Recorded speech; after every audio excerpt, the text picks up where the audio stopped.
Stories.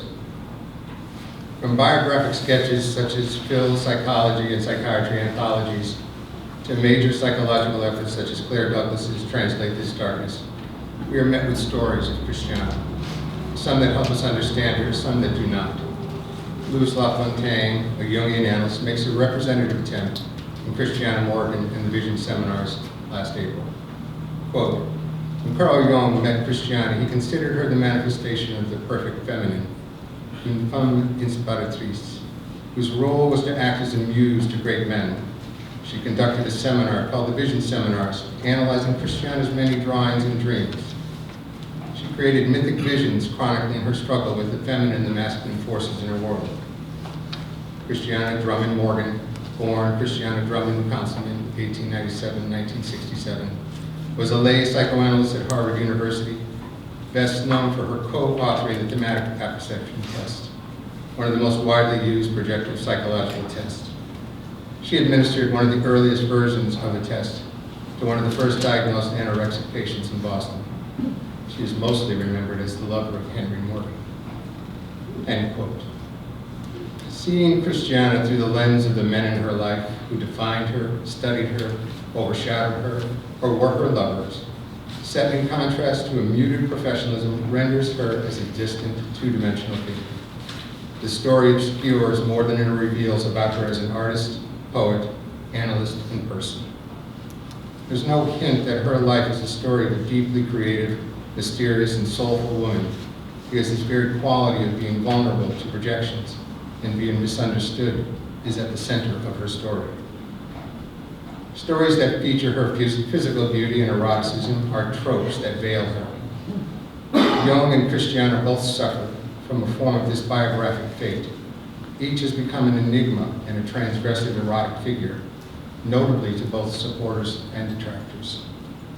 This pattern may be a hint that links the two, but for Christiana, the effect is particularly noticeable, as her renown as an artist cannot compete with the image of her as a great lover. The image of the lovers has a place in the story of each, and for Christiana, it is part of the symbolism of Marsh. But being a beauty and a lover is only one way to see Christiana, and it is also a way to miss her. It should not surprise us. Jung's attempt to redeploy the term libido did not go well in psychoanalytic circles.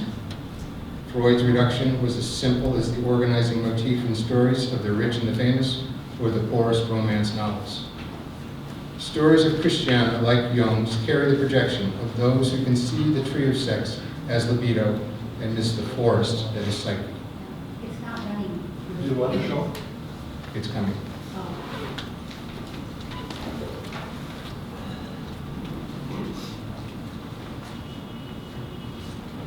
And so they miss that psychic energy is expressed in multiple forms. You want to just go to the full screen?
we really appreciate your patience with this. And one of the dark sides of trying to raise money for something that is a passion project like this, of course, is that we can't afford to have the big auditorium and all of that. So we really appreciate your patience.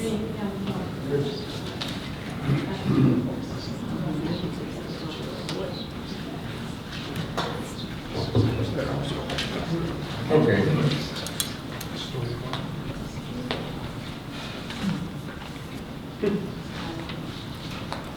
So we'll start again. It should not surprise us. Jung's attempt to redeploy the term libido did not go well in psychoanalytic circles.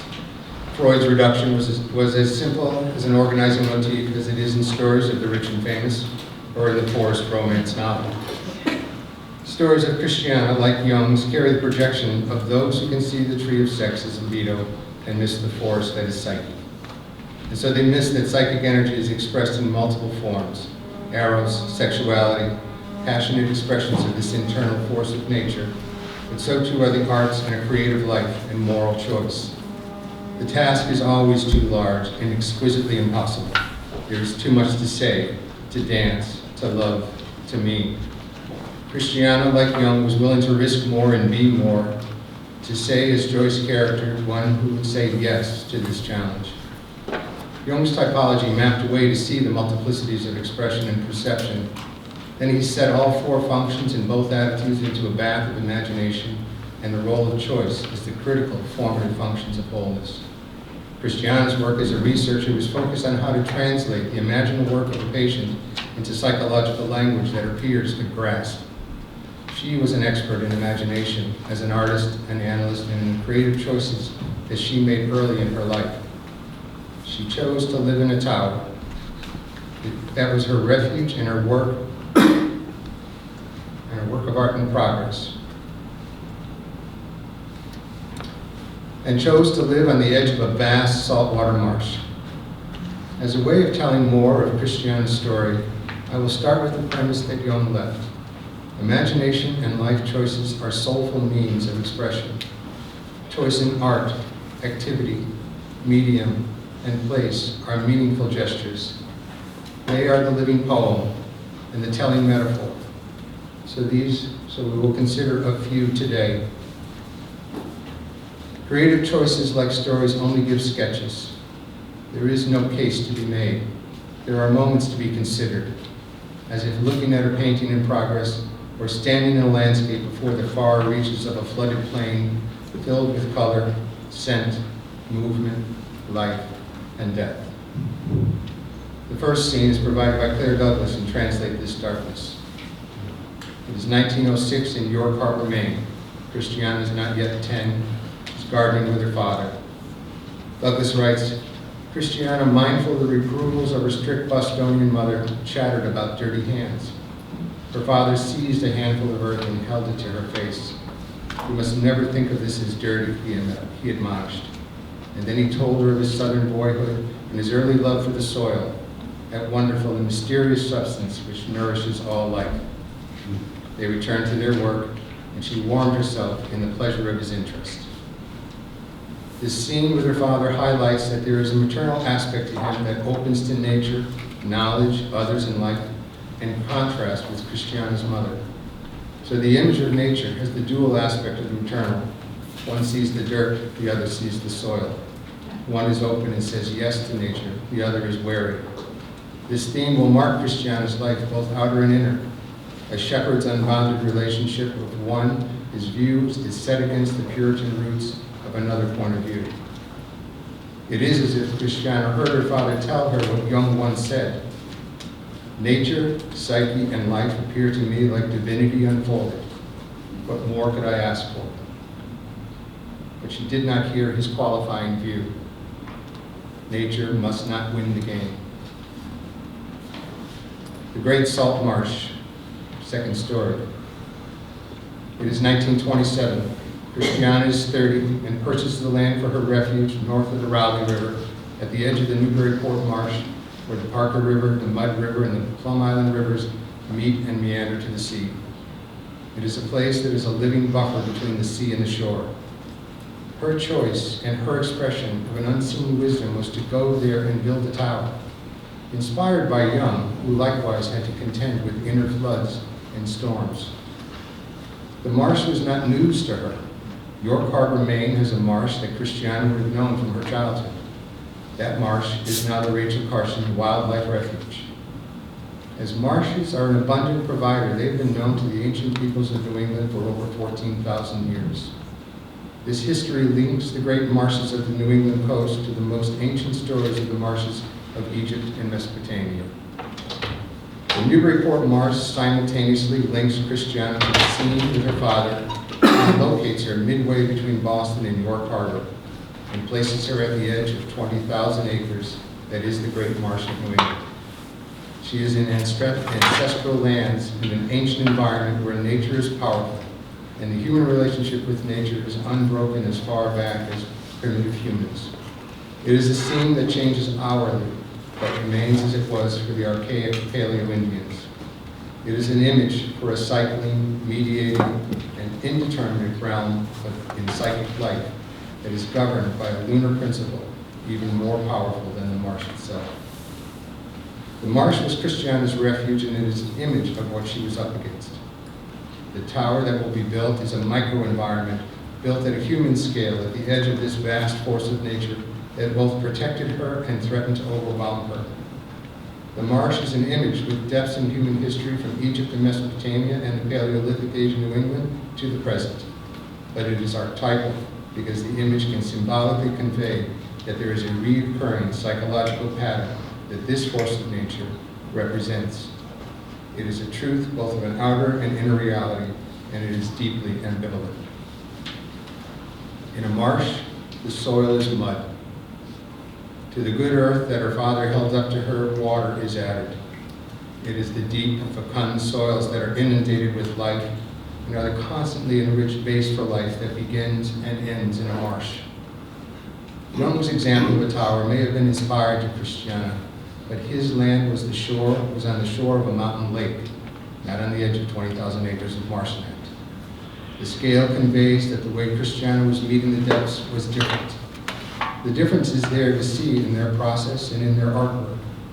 Christiana's exposure to the sea is an image of her exposure to the forces of the unconscious that must be mediated, and yet the mediating force is itself a force of nature that is not benign. It is a mediating that, like Willem's, is profoundly receptive. It relies on the flood and the ebb. This is a place where her father taught her to value the soil, but this is where the soil is mud because it is deeply saturated by the waters. The marsh is a place of primordial conditions, and it is a natural complex system that dwarfs human scale. On the coast of New England, this complex system both protects the land and shelters life, both animal and human settlements along the coast, but also the very newest forms of life that are at the beginning in that womb of mud and grass.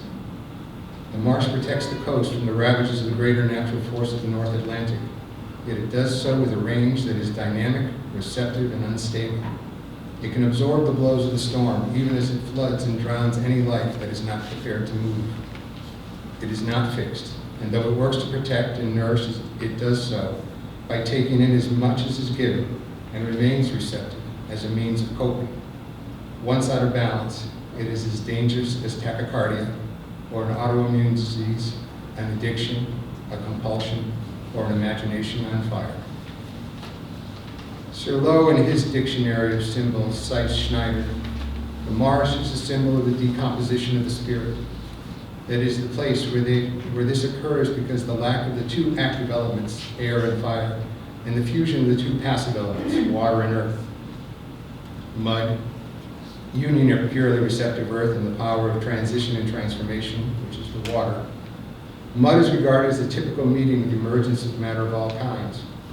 Plasticity is therefore one of the essential characteristics, and it is related by analogy with biological processes in nascent states. Therefore, in legends, novels of chivalry, marshes appear with this meaning. Just when Gawain is unable to mend his broken sword. In other words, the marsh is a threat to the masculine principle. Jung counters this view of matter in the marsh and the mud in clear and eloquent terms. Nature is not matter only, she is also spirit. Were that not so, the only source of spirit would be human reason. It is the great achievement of Paracelsus to have elevated the light of nature to a principle and to have emphasized it far more fundamental way than did his predecessor, Agrippa. The lumen natura is a natural spirit whose strange and significant workings we can observe in the manifestations of the unconscious, now that psychological research has come to realize that the unconscious is not just a subconscious, an appendage or a dustbin of consciousness, but is a largely autonomous psychic system.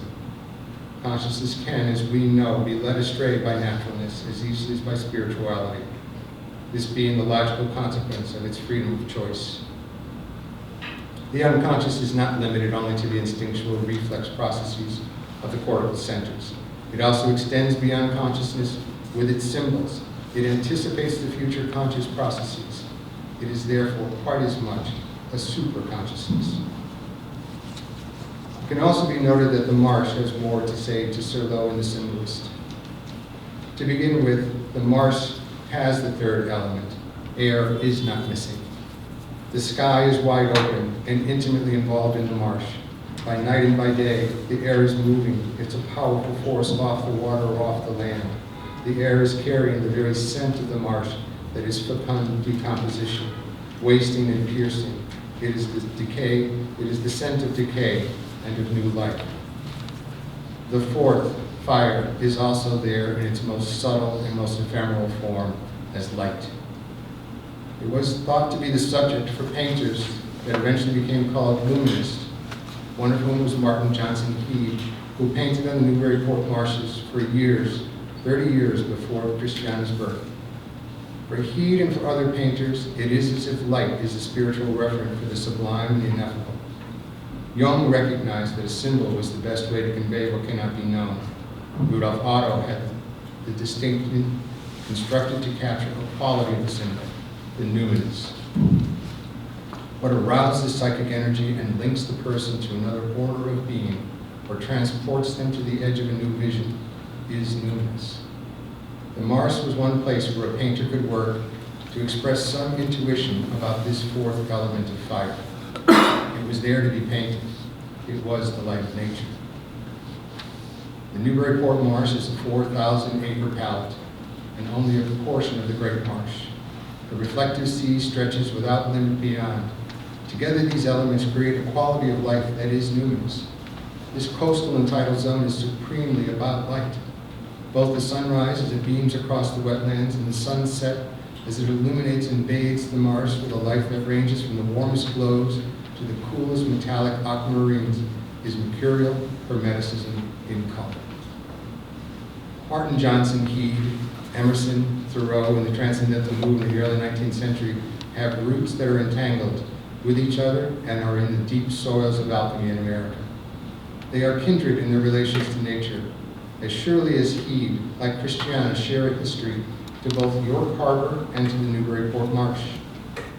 The choices that lead to Christiana to building a tower parallel Heade's interest in immersion in the same landscape decades before she was born. The Great Salt Marsh of New England was only one of the sites for Heade's work, but it is our good fortune to have his images of the marsh to contemplate as we try to understand how this place is the image of inspiration, protection, and danger for Christiana. Heade's painting are a precursor to Jung's insight into Paracelsus in the light of nature. The fire was there to be seen. It was a numinous subject hiding in plain view as nature's light. It could be contemplated or painted. Either way, it was symbolic. Nature must not win the game, but she cannot lose. Christiana, as an artist and a creative woman, chose to work in many ways to give expression to her depth of vision and depth of nature. The very expanse of the marsh highlights Jung's realization that libido is best seen as psychic energy, and that nature is neither neutral nor on human scale is well demonstrated here. Christiana's creative encounter with the depths and breadths of her nature was both her way and her wound. Her choice highlights the contrast between the scale of a tower, and a 20,000-acre dynamic natural ecosystem buffering the Atlantic from the part of the New England coast. The tower can be appreciated as a symbolic structure. It is both her place of abode, her refuge, and her work, and it is her work of art. It is as if the image from her point of view, but it's a point of view sitting on the tower. Christiana, inspired by Young, does not account for her choice to locate her structure on a marsh that dwarfs the tower beyond useful measure. The symbolic meaning lies with this contrast of the structure and the setting and the relationship between the two. The natural formation of the marsh is a mediating form. It is maternal and highly dynamic, but it is inhuman in scale. Although natural, it is not human nature. It is a place of life and death, flood and ebb. It is a place of primordial mud on the edge of creation. If the image was only an analogy, then a tower at a flooded delta might suffice to convey a love affair that was at the center of Christiana's story. If we stop there, we forfeit that there's a symbolic gesture in the act of building a small refuge at the edge of a great force of nature that protects the coast from the constant threat of being overwhelmed by the sea, even as it serves as a cradle for countless forms of new life and for death. The place where nature is the good earth is also understood when nature is rich, fecund, and a renewing source, where life and death exist side by side in the tidal mud. This great receptive basin is an image for a way that Christiana was taking in life. It was a cycling of flood and ebb that mediates without restriction. Christiana's trust in her father's view or in the spiritual and creative encounters at the center of her life was captured in the image of the inhuman force of the marsh that was protecting her. Her creativity and experience in the realm of imagination protected her for years. She was able to metabolize the inner floods of imagination, and all her openness to life brought her, but it was out of scale with her own life. Her father image is the mediator and the advocate of a view of nature that was both consistent and rebellious in New England from the first days. It was a view with roots. Emerson and Thoreau had sung and championed this view decades earlier, and it was as psychological as it was eternally renewing environmental force. The image may be as clear as we can get. The ego capacity for consciousness needs a refuge, and is always dwarfed not only by the dangers of the collective sea of unconsciousness, but also by the maternal holding ground that buffers one from the far more dangerous and violent storms of the deep. It was a problem that Christiana lived passionately and creatively. It informed her life, her choices, and her art. In the end, it overwhelmed her. Christiana's story mirrors one told by Sir Low in The Lovers by Leslie Stevens. The protagonist finds himself obliged to defend marshlands from a tower, which has been profaned, promontory signs of his downfall and death. But this story features a masculine point of view that is laid low. Christiana's story has a difference. The marsh is not the enemy. It was maternal and it was her protector, but it was out of scale, because it was the scale of nature, not of a human mother. Christiana was inspired early. Nature was both a dynamic and a sacred mother. It was a philosophy as old as any people, but it was a radical, awe-inspiring, and fearsome proposition to dare to trust nature. The risks were as rich and as varied as the beauty. Christiana Morgan had a mother whose answer to this proposal was to remain rigid and unyielding to nature's wilds. But she had a father who saw nature as a great richness, even if he did not know how to help Christiana come into a creative relationship with all the intensity and dangers of it. The answer to Christiana was in the gesture of the marsh. It was a holding vessel that served to catch the most violent assaults of the seas and cradle her creativity. It was also a cradle for death. It was as if she could have been the anonymous, who Young answered in 1940.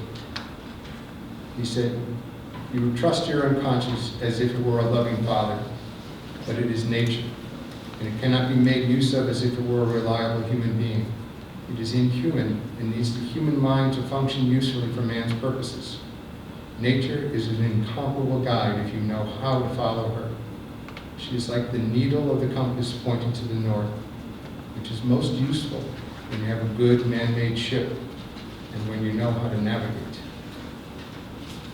The stories of excess and alcohol and likely flooding that flood Christiana's biography like a full moon tide are images of the way that she tried to cope. And coping was also to take one more, to do one more, to be more fluid, to be more open. It was the way she was being taken care of. Young recognized that there was no no in the unconscious. We cannot know if Christiana realized this. The story is that she agreed to a fateful medical procedure to manage her symptoms by severing the autonomous nerve. Symbolically, this was severing the link to the very trusting capacity for her ability to metabolize what was overwhelming and in her body. The strains of all that flooded her thereafter would not be managed as they were for decades before, and Christiane was found overwhelmed in the shallowest of waters that hid the great depths that she had explored and expressed in countless choices to be alive and to be whole. The great salt marsh of New England continues to inspire artists, so I will give the last word to one who dreams of having a writing retreat in the Newburyport Marsh. Her poem is a story and an homage to Christiana as good as any I've seen.